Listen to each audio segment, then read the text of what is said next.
and welcome to the History of Philosophy in China by Peter Adamson and Karen Lai, brought to you with the support of the Philosophy Department at King's College London and the LMU in Munich, online at historyofphilosophy.net.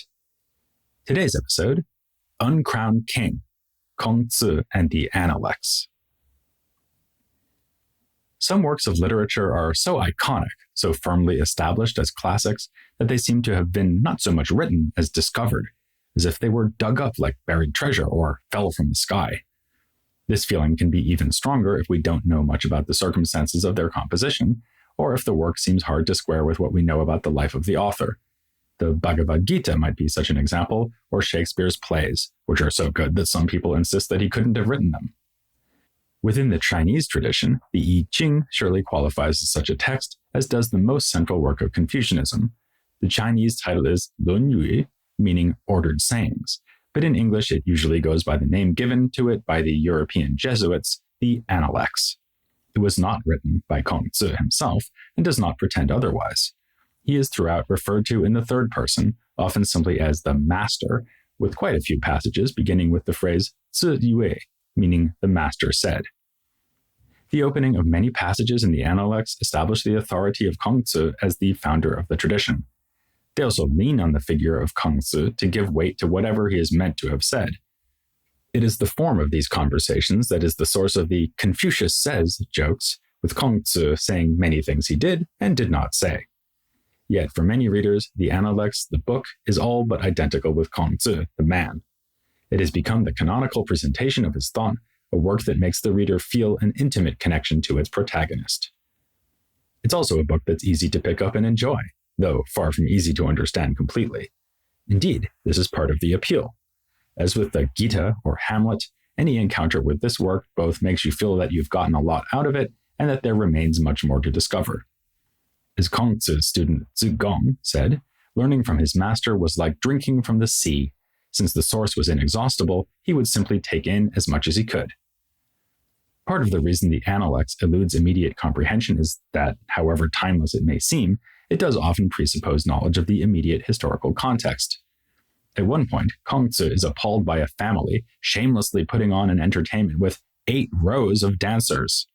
To grasp why this would be scandalous, you have to know that it was customary for the emperor alone to have such a large troupe of dancers. Elsewhere, Kongzi says that his home state of Lu relates to the state of Wei as an elder to a younger brother, and we are again left to speculate about what this might mean. Still, many stories and sayings found in the Analects seem straightforward enough. You don't need a doctorate in Chinese history to understand a passage like, "The master said, a clever tongue and fine appearance are rarely signs of goodness."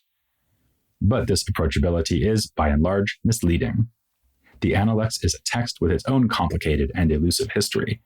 Far from falling complete from the sky, it was almost certainly composed in numerous stages, something that, by the way, also applies to the Bhagavad Gita. As with the Gita and many other ancient texts in India and China, the Analects has received attention from scholars who've attempted to tease apart different strata of the text.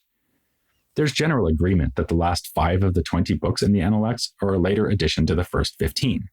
And even this putative original core is surely the work of more than one editor. As shown by other surviving works that offer reports about Kongzi, including recently excavated texts, the material in the Analects was gathered together from a much larger mass of stories and quotations of this famous sage. It's been estimated that less than 10% of the early material on Kongzi has parallels in the Analects. The version we are getting here is one that has been curated for use in educating young officials for public service, and thus it focuses on issues of moral character and leadership. As we'll see, other Kongzis were available. The status of the text as the canonical portrait of Kongzi goes back to the Western Han Dynasty, to be specific, the reign of Emperor Wu, who reigned from 141 to 87 BCE. It is at this time that we get our first references to the title Lunyu. Under this emperor, a scholarly academy was set up for the study of classical literature, and the court library was expanded. This context helps explain the focus of the work on moral education. Of course, it would not have been helpful to this project to admit that the Analects is just a very partial selection of Confucian lore, so efforts were made to cement its status as a canonical, authentic text.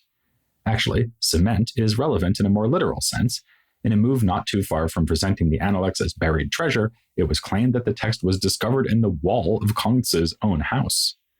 This, it was further alleged, is how the book survived the culling of literature that happened in the year 213 BCE under the Qin, when the centralization of books in the imperial libraries was accompanied by destruction of literature in private hands. Of course, this whole story is to be taken with extreme caution, since it transparently seeks to elevate the Han over the Qin by making them seem like the revivers of ancient wisdom their predecessors had tried to destroy. Emperor Wu is also credited with making the so-called Five Classics, Wu Jing, of Confucianism into textbooks and establishing positions for scholars who specialized in them.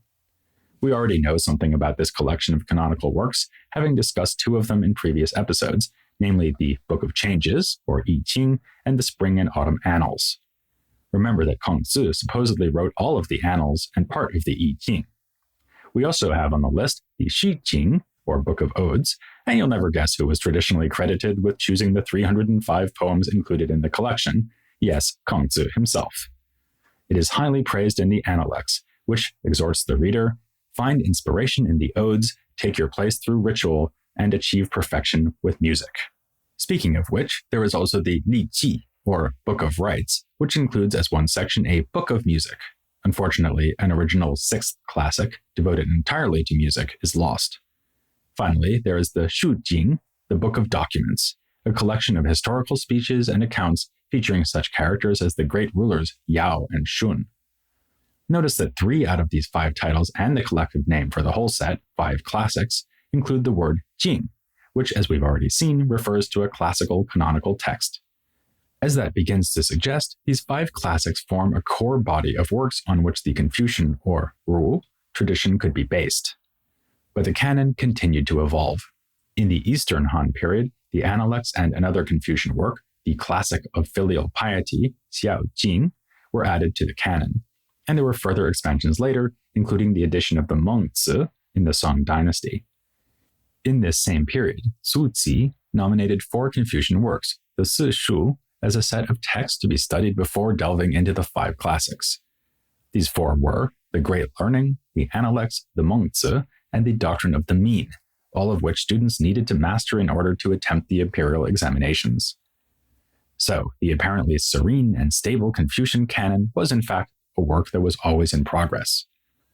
Just as works could be added over time, so individual works like the I Ching and Analects were subject to highly contingent processes of editing and adding commentaries, which scholars sometimes call accretion. There's not really any overall system of organization detectable in the Analects, and more unsettlingly, there are sometimes apparent conflicts between bits of material that have been included. 2 widely separated passages in Books 3 and 11 seem to take contrary views on whether it could be appropriate to show histrionic grief.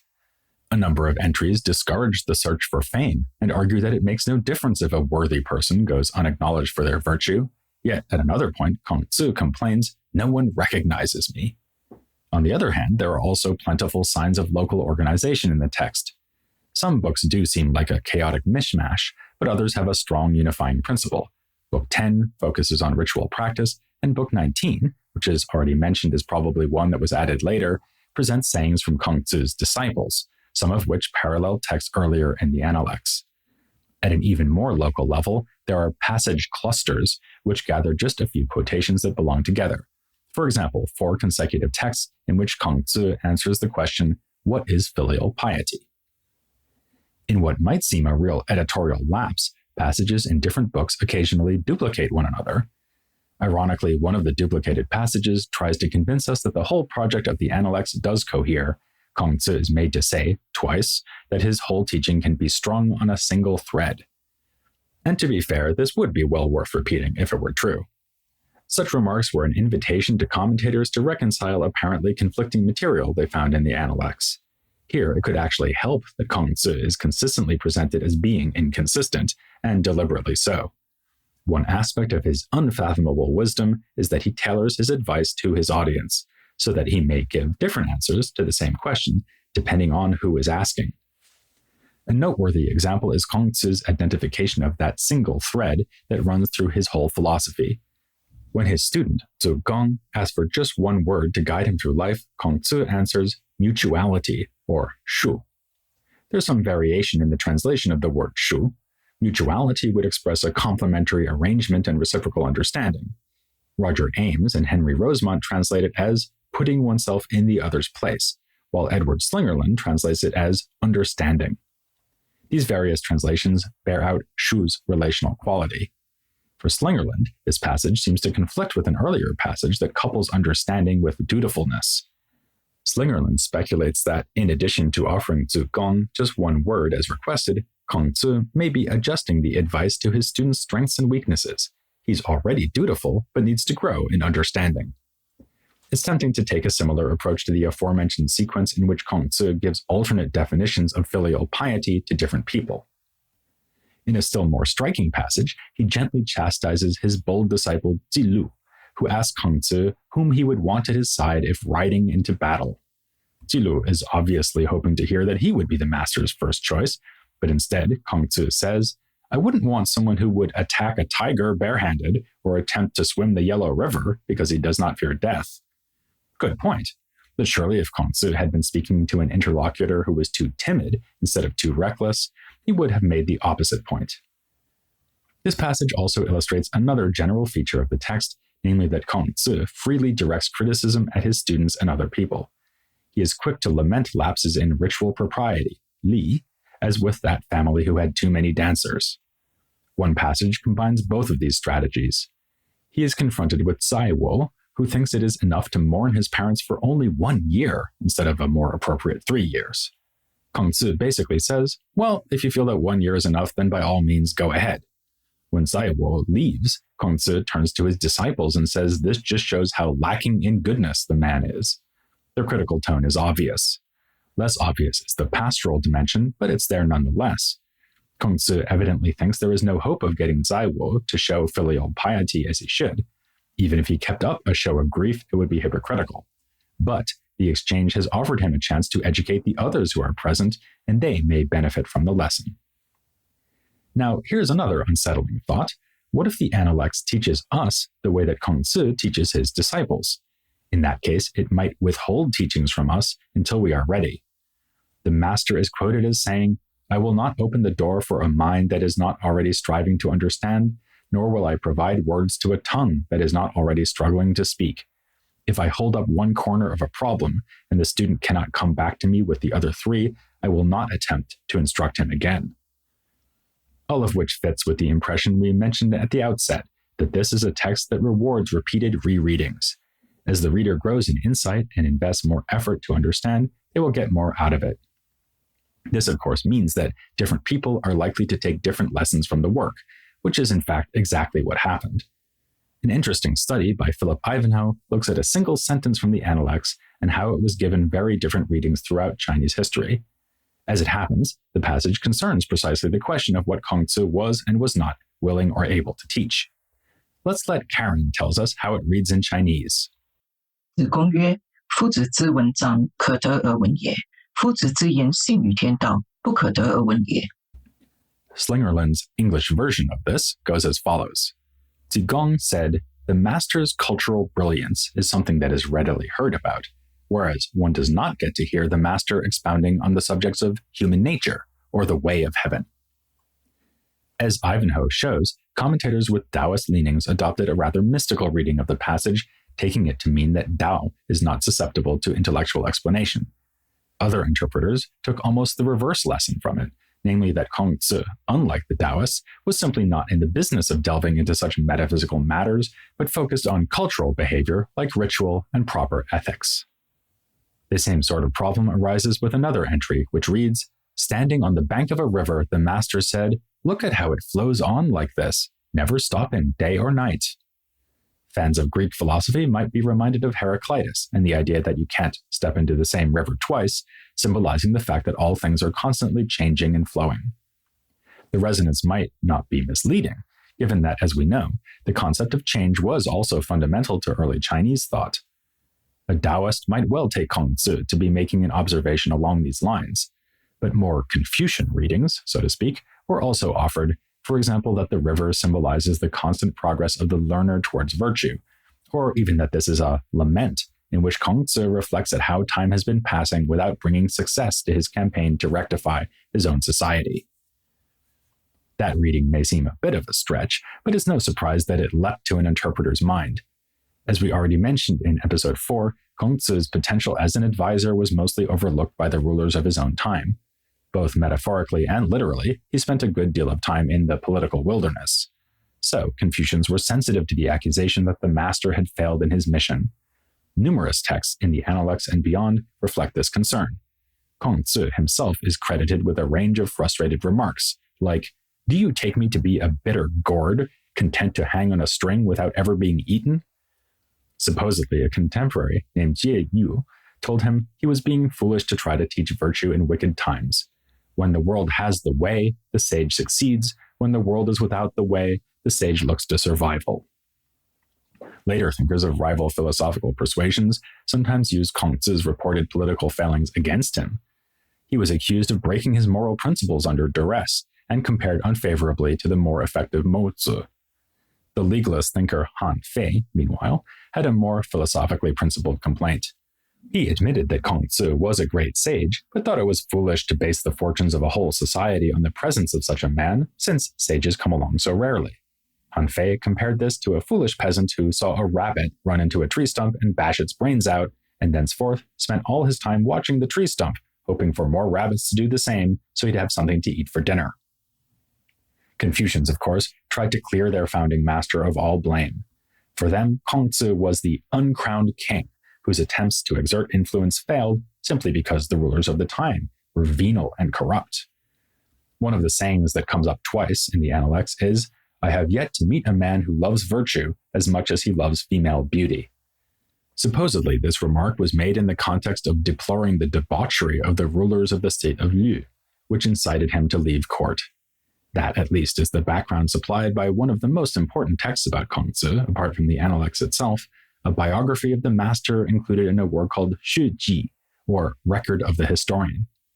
Its author was Sima Tian, whom we met in episode 4 as a figure responsible for organizing Warring States philosophy into a certain number of identified schools. He worked around 100 BCE, just as the Analects was getting its canonical status. Sima Tian aspired to be the successor of Kongzi, a fellow moralizing historian, given that Kongzi was believed to be the author of the Spring and Autumn Annals. So Sima Tian finished his biography by quoting the odes, "High is the mountain I look up to."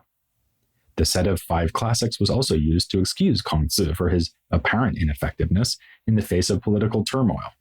When the going gets tough, the tough retreat to their study and collect poetry and information about rituals and history. Sima Tian thus says that when the state of Lü fell into disorder, Kongzi did not take office, but retired and tended to the odes, documents, rites, and music. We get a lot of information, or at least putative information, about Kongzi from Sima Tian, some of which is not so easy to square with the Analects. That text presents us with an unfailingly wise sage helping others to progress in virtue, who looks back on his own life and says that he set his mind upon learning at the age of 15 and understood the mandate of heaven when he was 50. Sima Tian's Kongzi is shown working his way towards this mature wisdom. As a young man, he is arrogant and judgmental, and only as he ages does he acquire the humility found in sayings of the Analects like, "When walking with 2 other people, I will always find a teacher among them." Elsewhere in the text, Kongzi modestly admits that he has not been able to achieve the Tao of the righteous man, which would mean being free of worry, confusion, and fear. But immediately, one of his star pupils, Zigong, jumps in to say that Kongzi was after all a fine example of such righteousness.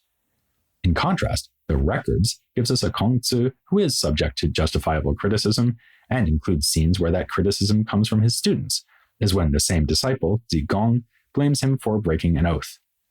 Sima Tian is also one of the sources to recount the too good to be true meeting between the great sages Kongzi and Lao Tzu, who reminded Kongzi of a dragon. Presumably, this is a compliment. According to Sima Tian, Lao Tzu told Kongzi to beware of giving frank advice to rulers, advice that was itself ignored by the ambitious Kongzi. This scene too can be put into the file of evidence about Kongzi's political failings and their cause. Despite these divergences and differences in tone between the Analects and the Records of Sima Tian, the Kongzi of both texts is recognizably the same character. If we cast a wider net, though, we'll catch versions of the man that are very different indeed. As his legend grew, he grew more legendary, with magical abilities like supernatural strength, intelligence, and speed. In material that circulated in the Han period, he's described as performing successful divination, identifying mysterious animals and objects, and being the issue of a union between his mother and a dark spirit who appeared to her in a dream, leaving her to wake up pregnant. Then there's his physical appearance. Sima Qian told us that he was born with a protuberance in his forehead, accounting for his endearing childhood nickname, Middle Sun Hillock. The same text recounts how he was said to look like a homeless dog, which made Kongzi say with a chuckle that he could only agree. By contrast, more fabulous descriptions of the man say that he looked like a squatting dragon when he sat, and like a driven ox when he stood. From a distance, he looked like the Big Dipper. Again, this is presumably a compliment. How then are we to find the genuine Kongzi amidst all of this conflicting evidence? In all honesty, the answer is that we can't. The best we can hope is that the Analects and other materials circulating in the Han period at least go back to the time of Kongzi himself, or are based on orally transmitted testimonies about him.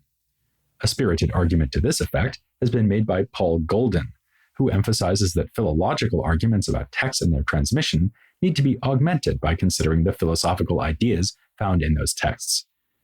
He finds it significant that later philosophical concepts and concerns, like yin-yang theory and the cultivation of bodily welfare, espoused by the somewhat later thinker Yang Tzu, are absent from the Analects. This is, of course, an argument from silence, but it might still help convince us that even if the Analects as we have it was collected several hundred years after Kongzi died, the sayings and stories that were taken into the collection might go back to a far earlier time period. On a lighter note, it's been proposed that we may most hear the genuine voice of Kongzi when he makes us laugh. Christoph Hobsmeyer pointed out that many passages of the Analects are funny, and even better, supposed to be funny. And he's not wrong. At one point, Kongzi even explicitly says one of his comments was not to be taken seriously, and quite a few of the passages could get a laugh from the modern reader. Here's one. Kongzi hears that a villager has been speaking badly of him on the grounds that he has failed to distinguish himself in any field. He turns to his students and says, "What art then should I take up? Charioteering? Archery? I think I'll take up charioteering." While it would probably be too reductive to take this as merely a joke, it does seem to be a joke. Beyond the Analects, too, there is genuinely amusing material in which Kongzi matches wits with other sages. In one story, he is again pitted against Lao Tzu, who asks him what he is reading.